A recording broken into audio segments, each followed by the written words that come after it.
Today on Winthrop Close-Up, law enforcement speaks up on bridging the gap between them and the students. And students are symbolically stepping out of the closet and publicly embracing their sexual identity.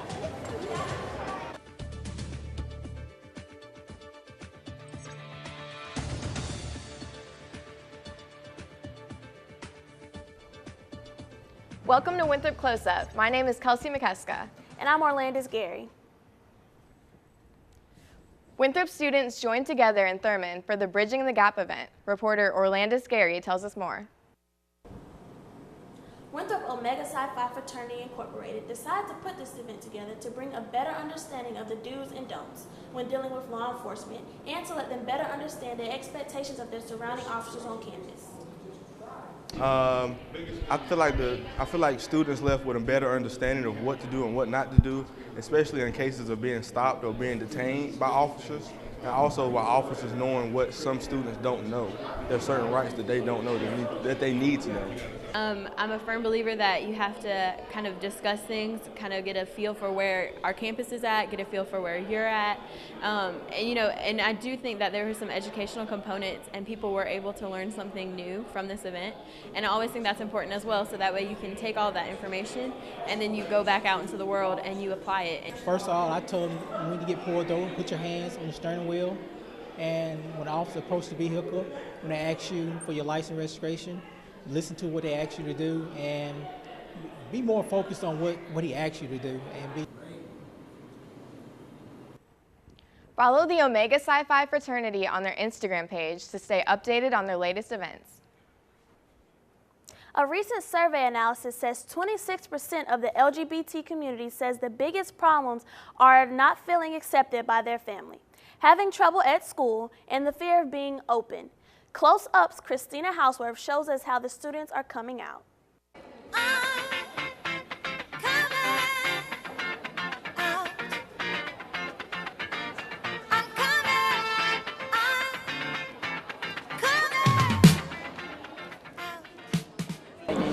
I identify as pansexual, panromantic. It means that I am attracted to people regardless of their gender. We're all signing the door kind of as just support, and so people see that there is support out there. I want them to know that it does get better and to come out when they feel safe and when they feel like it's a good time to do so. Winthrop students are symbolically stepping out of the closet, embracing their sexual identity. So I do know people that are homosexual, and I just feel like everybody should live their life the way that they would like to live. And so I support them in their decisions, whatever they may be. And encourage them to come out of the closet if they want to, because it's really kind of like a weight off of your shoulders. When I came out, I felt a lot of relief because I wasn't sure how a lot of my friends would react. It was kind of like a relief to know that they accepted me before I even accepted myself. This event was a way to advocate against any negative stigma associated with members in the LGBT community, opening doors for discussion and peer support. Christina Houseworth, Winthrop Close-Up. The reporter also says that more than 9 million citizens identify as gay, lesbian, or transgender. Find out how words and play come together in Charlotte, coming up next on Close-Up. Winthrop faculty member Angelo Jeter takes the stage at the Carolina Wordfest, coming up next on Winthrop Close-Up. Welcome back to Winthrop Close-Up. Words have come alive at the first ever Carolina's Wordfest. Reporter Janae Reese went with families as they took on the celebration of words. So I'm going to tell you a story about greedy Anansi to take things that with face painting, pumpkin carving, and balloons, children were kept engaged around the city. We really haven't had any kind of a literary festival since Novello closed down a number of years ago. And with so many wonderful writers that we have in both North and South Carolina, we felt that it was very important that people really celebrated that. And also, on top of the visual storytelling and the celebration of words, families began to appreciate the importance of reading. I think reading is really important. It's important as a family to read together with your kids. And when you read, you learn. The Carolina Wordfest is not only about learning, it's about having hula hoops of fun too. With face painting, pumpkin carving, and balloons, children were kept engaged around the city. Like walk around the city and go on a train. I am a big believer that learning should never stop even once you get out of school. But at least everyone can come. We don't want it to be any kind of barrier to anybody coming of any age or any demographic.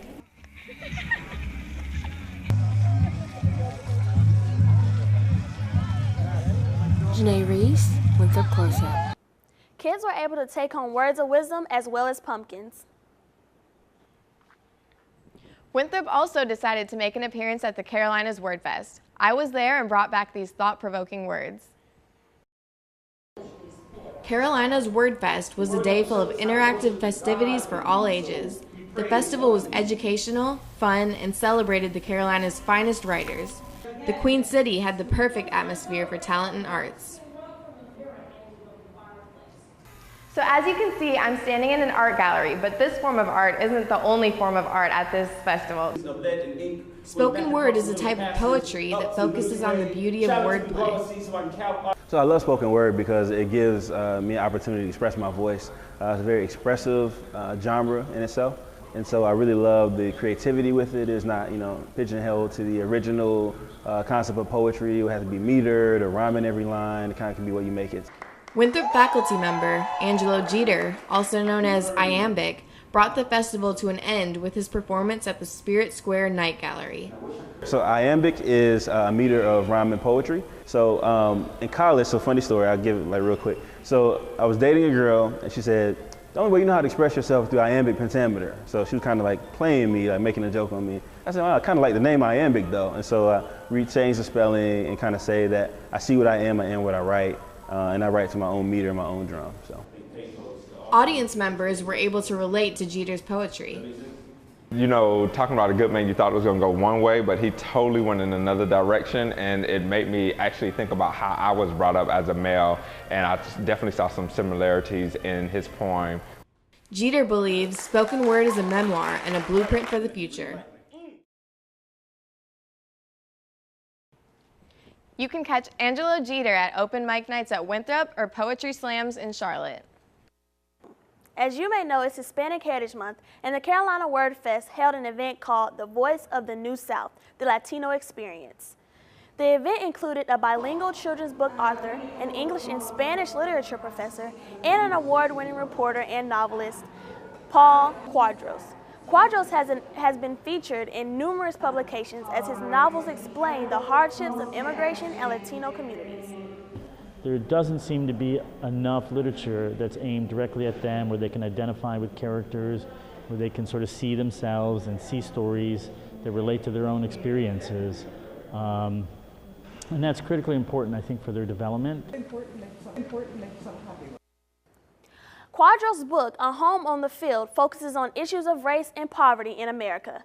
Paul Quadros is currently working on another book regarding the Latin community. Find out how Winthrop provided children with a warmer and safer alternative to trick-or-treating, coming up next.